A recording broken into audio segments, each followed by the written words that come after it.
Welcome to week 3, everybody. Thanks for your hard work on week 2 with quite a bit of challenging material.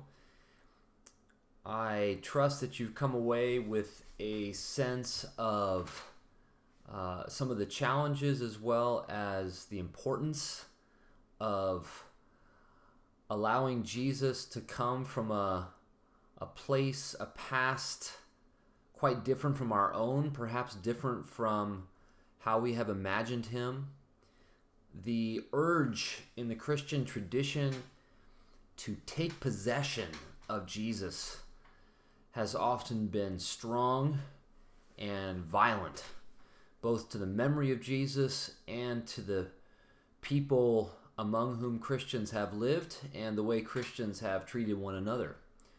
So our task in learning to read the Gospels and to be open to discovering a Jesus that is strange to us, I think, is crucial not only to the virtues of patient reading, but also the virtues of loving a God who always exceeds us and loving our neighbors who are always more than we have imagined.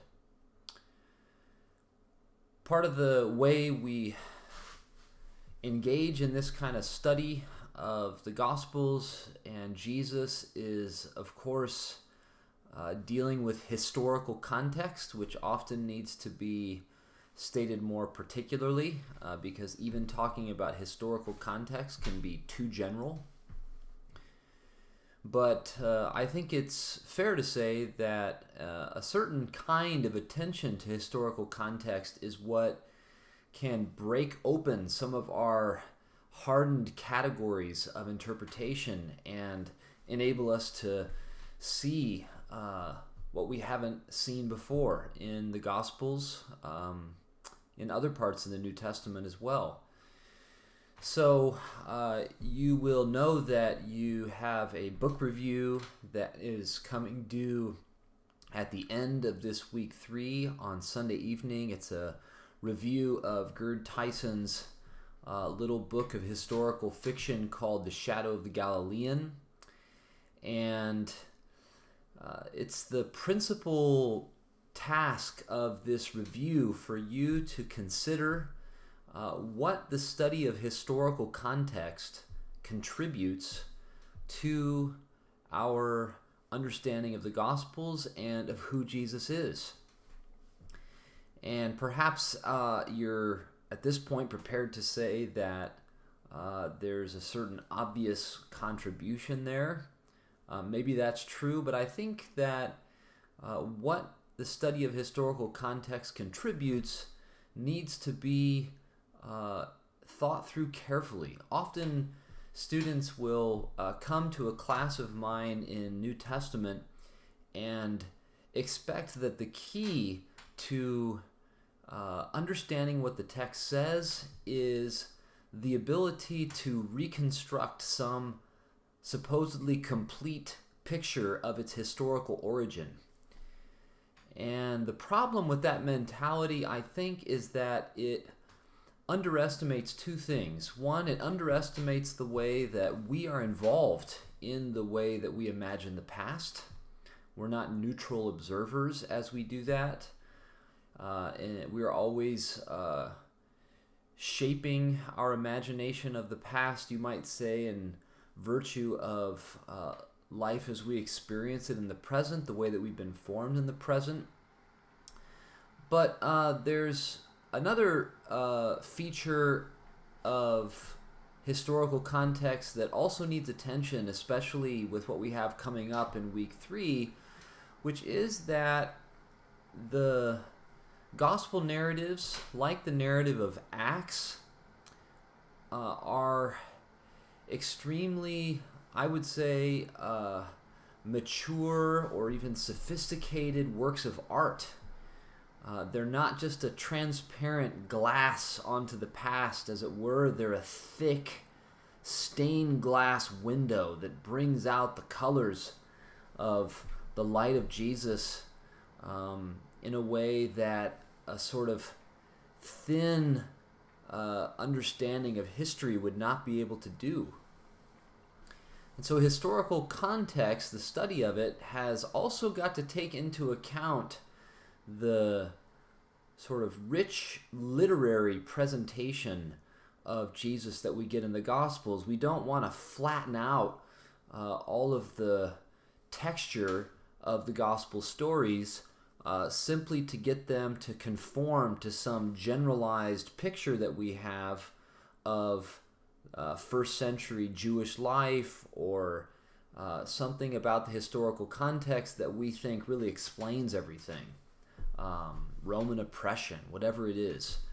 I find that studies of historical context can often be relatively oblivious to the subtleties of presentation that our gospel narratives are actually made up of.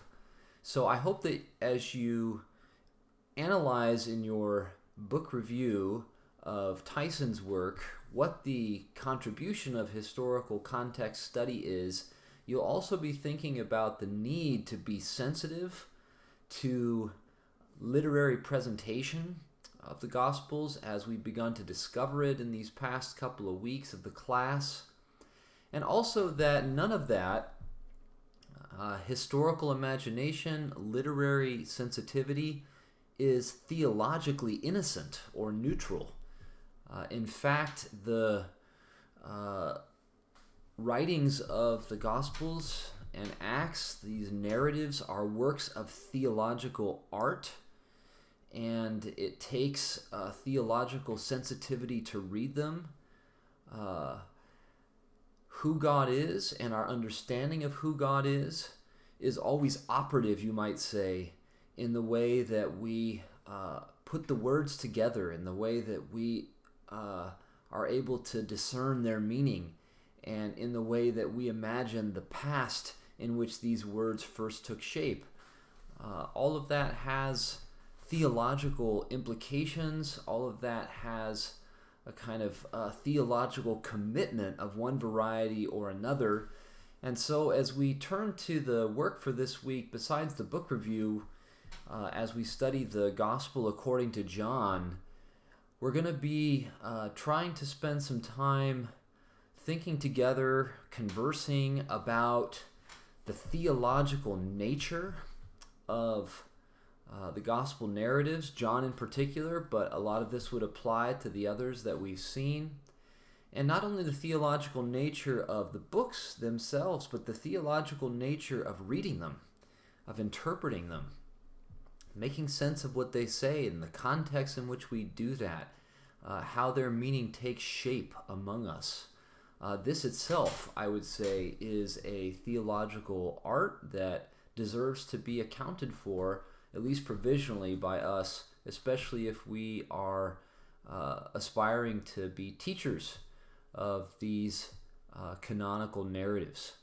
So I look forward to hearing the way that you're going to wrestle with some of these questions, both in your book review and in the just one response forum that there is for this week, to give you a little more time to devote to the book review, perhaps finish reading the book here in the first few days of the week so that you've got plenty of time to put together your review.